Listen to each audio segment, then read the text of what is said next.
ഓം വിഷ്ണുവായേ നമ. സ്മിത സ്മിത സുന്ദര സുരുചിരവദനനാം ശ്രീ വിഷ്ണുമായേ വണങ്ങിടുന്നേ. എല്ലാ വിഷ്ണുമായ ഭക്തർക്കും എൻ്റെ നമസ്കാരം. ഇന്ന് നമ്മുടെ ഇവിടെ ചർച്ച ചെയ്യുന്ന വിഷയം എന്ന് പറയുന്നത്, പലരും പല അഭിപ്രായങ്ങൾ പറയുന്നുണ്ട്. ഓരോ ക്ഷേത്രങ്ങളെക്കുറിച്ചും അല്ലെങ്കിൽ മറ്റ് പാരമ്പര്യമായി പൂജ ചെയ്യുന്ന വീടുകൾ, അങ്ങനെ പല പല രീതിയിൽ പൂജാക്രമങ്ങൾ ഭഗവാന്റെ വിഷ്ണുമായ സ്വാമിയുടെ കാര്യങ്ങളൊക്കെ നടന്നു പോകുന്നുണ്ട്. അപ്പോൾ ചിലർ മറ്റൊരു അഭിപ്രായം പറയുന്നുണ്ട്, അത് പ്രാർത്ഥന മാത്രം മതി, സ്വാമിയുടെ പ്രാർത്ഥന മാത്രം മതി, എല്ലാ കാര്യങ്ങളും ഭംഗിയായി നടക്കും, നിങ്ങൾ ഭഗവാന് വേണ്ടി ഒന്നും കൊടുക്കുകയൊന്നും വേണ്ട, പിന്നെ സ്വാമിക്ക് ഒരു സമർപ്പണം ചെയ്യേണ്ട, നേദ്യ സമർപ്പണം ഒന്നും ചെയ്യേണ്ട, സ്വാമിയോടുള്ള ഒരു പ്രാർത്ഥന മാത്രം മതി എന്നിങ്ങനെ പല പല അഭിപ്രായങ്ങളൊക്കെ ഇങ്ങനെ പുറത്തു വരുന്നുണ്ട്. അത് നമുക്ക് പൂർണ്ണമായിട്ട് അതിനെ യോജിക്കാൻ കഴിയില്ല. പ്രാർത്ഥന തീർച്ചയായിട്ടും വേണം. പ്രാർത്ഥനയും ജപവും ധ്യാനവും ഒക്കെ ഉണ്ട്. ഭഗവാന്റെ ധ്യാനമുണ്ട്. ഭഗവാനെ ധ്യാനിക്കാം, കണ്ണടച്ചിരുന്ന് ധ്യാനിക്കാം, മാനസപൂജ ചെയ്യാം, അങ്ങനെ ഒരുപാട് കാര്യങ്ങൾ ഇതിനകത്ത് നമ്മൾ മുൻപും പറഞ്ഞിട്ടുണ്ട്. അത് നമുക്ക് ചെയ്യാം. പക്ഷേ അത് പ്രാർത്ഥന മാത്രം മതി എന്ന് നമുക്ക് പൂർണ്ണമായിട്ടും പറയാൻ ഒക്കത്തില്ല. നമുക്കിപ്പോൾ ഒരു വിഷ്ണു ക്ഷേത്രത്തിലായാലും, അല്ലെങ്കിൽ വിഷ്ണുവിനെ വെച്ച് ആരാധിക്കുന്ന വീടുകളിലായാലും, പിന്നെ ഭദ്രകാളി ക്ഷേത്രത്തിലായാലും, മുരുകൻ്റെ ക്ഷേത്രത്തിലായാലും, ഏത് ക്ഷേത്രത്തിലായാലും സമർപ്പണങ്ങളുണ്ട്. അവിടെ നേദ്യ സമർപ്പണങ്ങളുണ്ട്. ഇപ്പം പളനിയിലായാലും, പളനിയിൽ പോയാലും, ശബരിമലയിലായാലും, ഇതെല്ലാത്തിനും നേർച്ച സമർപ്പണങ്ങളും കാര്യങ്ങളും ഉണ്ട്. 41 ദിവസം, അല്ലെങ്കിൽ ഈ വർഷം ശബരിമലയ്ക്ക് പോയിട്ട് വന്നിട്ട് അന്നേ ദിവസം മുതൽ അടുത്ത വർഷം വരെ നിക്ഷേപിക്കുന്ന പൈസയുമായിട്ട് പോകുന്ന ആൾക്കാരുണ്ട്. അതൊന്നും വെറുതെ ഉള്ള ഒരു സംഭവമല്ല. അതിൻ്റെതായ ഗുണങ്ങൾ അവരുടെ ജീവിതത്തിൽ ഉണ്ടാവും, അല്ലെങ്കിൽ അവർ വിചാരിച്ച കാര്യങ്ങൾ നടക്കും, അല്ലെങ്കിൽ എന്തെങ്കിലും ഭഗവാൻ നടത്തി കൊടുക്കും എന്നതാണ്. അത് നമുക്കറിയാം.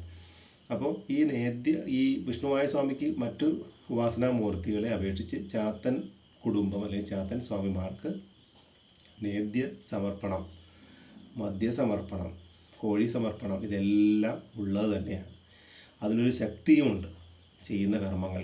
നമ്മളൊരു ഗ്ലാസ് വെള്ളം കുടിച്ചു കഴിഞ്ഞാൽ എന്താ ഉണ്ടാവുക? അല്ലെങ്കിൽ നമുക്കൊരു കട്ടൻ ചായ കുടിച്ചു കഴിഞ്ഞാൽ, അല്ലെങ്കിൽ ഒരു ചായ കുടിച്ചു കഴിഞ്ഞാൽ അതിൻ്റെതായ ഒരു ചെറിയൊരു ലഹരി അതിനുണ്ടാവും. വെള്ളത്തിൻ്റെതായ ഒരു ലഹരി ഉണ്ടാവും. ചായക്ക്, കട്ടൻ ചായക്ക്, കാപ്പിക്ക്, അങ്ങനെയുള്ള ഓരോ സാധനങ്ങൾ അതിൻ്റെതായ ലഹരി ഉണ്ടാവും.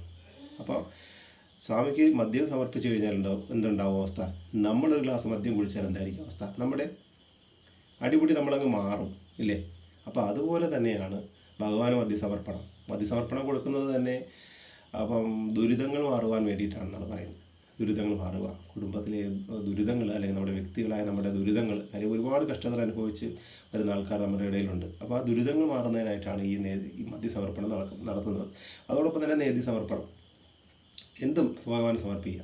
അത് കുറച്ച് ചിലവുകളുണ്ടാവും സാധനത്തിന്. ഒരാൾ പറയുന്നു, സ്വാമി എനിക്കത് പറ്റില്ല, സ്വാമിയുടെ വീട്ടിൽ, അല്ലെങ്കിൽ സ്വാമിയുടെ സേവിക്കുന്ന ഭഗവാന്റെ മുന്നിൽ, അല്ലെങ്കിൽ സ്വാമിയുടെ ക്ഷേത്രത്തിൽ എനിക്ക് വേണ്ടി, ഭഗവാന് വേണ്ടി ഒരു നേദ്യ സമർപ്പണം നടത്തണം. അപ്പോൾ എന്താ വേണ്ടത്? അപ്പോൾ അത് നല്ല രീതിയിൽ തന്നെ ആയിക്കോട്ടെ. അങ്ങനെയാണെങ്കിൽ നല്ല രീതിയിൽ തന്നെ നടത്തേണ്ടി വരും. ചെറിയ രീതിയിൽ എന്നെ കൊണ്ട് പറ്റുന്ന ഇങ്ങനെ രീതിയിൽ ചെയ്യൂ സ്വാമി, അത് നമുക്ക് ചെയ്യാൻ പറ്റും. അപ്പോൾ അങ്ങനെ പല രീതിയിൽ ഇതിനെ നമുക്ക് ചെയ്യാൻ പറ്റും. അത് ചെയ്യണം, അത് കൊടുക്കാതിരിക്കാൻ പറ്റും. നമുക്ക് ഭദ്രകാളി ക്ഷേത്രത്തിൽ നമ്മൾ ചെന്ന് കഴിഞ്ഞാൽ കടും പായസം സമർപ്പണമാണ് പ്രധാനം, മധുരം കൂടിയുള്ള പായസം. അപ്പോൾ അതിനൊരു തുക പറയും. ചിലപ്പോൾ ഒരു 50 രൂപ, അല്ലെങ്കിൽ 100 രൂപ, അല്ലെങ്കിൽ 100 രൂപ, അല്ലെങ്കിൽ 200 രൂപ. അതിന് ഒക്കെ നമ്മൾ അതിൻ്റെ ബാക്കി സ്വാമിക്ക് ദക്ഷിണ എല്ലാം കൊടുക്കാം. ക്ഷേത്രത്തിൽ അങ്ങനെ അത് കൊടുക്കണ്ട, പ്രാർത്ഥിച്ചാൽ മാത്രം മതി എന്ന് പറഞ്ഞാൽ ശരിയാവും. കാര്യം അത് ഓരോന്നിനും അതിൻ്റെതായ ചിട്ടവട്ടങ്ങളുണ്ട്. പലരും പറയും അങ്ങനെ ചെയ്താൽ മതി, ഇങ്ങനെ ചെയ്താൽ മതി, പ്രാർത്ഥിച്ചാൽ മാത്രം മതി, പൈസകൾ കൊണ്ട് കളയരുത്. ചില കാര്യങ്ങൾ നമ്മൾ പൈസ മുടക്കേണ്ടി വരും. അപ്പോൾ അങ്ങനെയുള്ള ചില തെറ്റിദ്ധാരണകളുണ്ട്. എന്ന് വെച്ചിട്ട് പിന്നെ ആൾക്കാർ പറ്റിക്കുന്നിടത്തെല്ലാം പോയി കബളിപ്പിക്കപ്പെടണം എന്നല്ല എൻ്റെ അർത്ഥം. അതിൻ്റെതായ കാര്യങ്ങളും അതിൻ്റെതായ ചിലവും, അല്ലെങ്കിൽ 7 ദിവസം, 21 ദിവസം, 11 ദിവസം, 41 ദിവസം, ഇങ്ങനെയുള്ള ഓരോരോ കർമ്മങ്ങൾ കൊടുക്കുന്നതിന് അതിൻ്റെതായ ചിലവുകളുണ്ടാവും.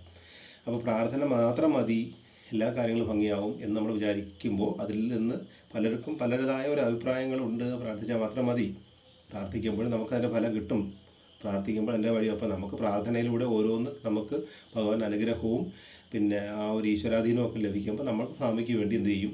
ഇപ്പം നമ്മൾ അതിൽ ഒന്നും ഇല്ലാത്തവരായിരിക്കാം, പക്ഷെ നമ്മൾ എന്ത് ചെയ്യും? അവർക്ക് സ്വാമിക്ക് വേണ്ടി ആ പ്രാർത്ഥനയിലൂടെ ഭഗവാന്റെ ഒരു അനുഗ്രഹം ഉണ്ടായി, കുറേ ജോലിയും കാര്യങ്ങളും വിചാരിക്കാത്ത കാര്യങ്ങളൊക്കെ നടക്കുമ്പോൾ നമ്മൾ എന്ത് ചെയ്യും? ആ സ്വാമി എന്നെ അനുഗ്രഹിച്ച് എന്തെങ്കിലുമൊക്കെ അപ്രതീക്ഷിതമായിട്ട് അത് കിട്ടിക്കഴിഞ്ഞ് കഴിഞ്ഞാൽ നമ്മൾ സ്വാമിക്ക് മദ്യസമർപ്പണം, അതിലൊരു വിഹിതം ഈശ്വരവിഹിതം എന്ന് പറയുന്ന പോലെ, ഈശ്വരവിഹിത സമർപ്പണം എന്ന് പറയുന്നത് കേട്ടില്ലേ? ഈശ്വരവിഹിതം, ഞാൻ ജോലി ചെയ്യുന്നതിൽ ഒരു വിഹിതം ഭഗവാന് വേണ്ടി മാറ്റിവെക്കുന്നു. ഭഗവാന്റെ പ്രാർത്ഥനയ്ക്കും സേവയ്ക്കും അല്ലെങ്കിൽ ഭഗവാന്റെ നേദ്യ സമർപ്പണത്തിനായിട്ടൊക്കെ വയ്ക്കുന്നു, ഇങ്ങനെ പറയുന്നുണ്ട്. അപ്പോൾ ഇതെല്ലാം ഉള്ളതാണ്, ഒന്നും ഇല്ലാത്തതല്ല എന്ന് പറഞ്ഞുകൊണ്ടുള്ളൊരു വീഡിയോ ആണ് നിങ്ങളുടെ മുന്നിൽ സമർപ്പിക്കുന്നത്. എല്ലാവർക്കും വിഷ്ണുമായ സ്വാമിയുടെ അനുഗ്രഹം ഉണ്ടാവട്ടെ. ശങ്കരപുത്രൻ്റെ തൃപ്പാദ പങ്കജം ശങ്കയില്ലാതെ ഭജിച്ചുവെങ്കിൽ ഏതൊരാപത്തും അണയാതെ കാക്കുമാ കാതലിൻ കാതലാം വിഷ്ണുമായ.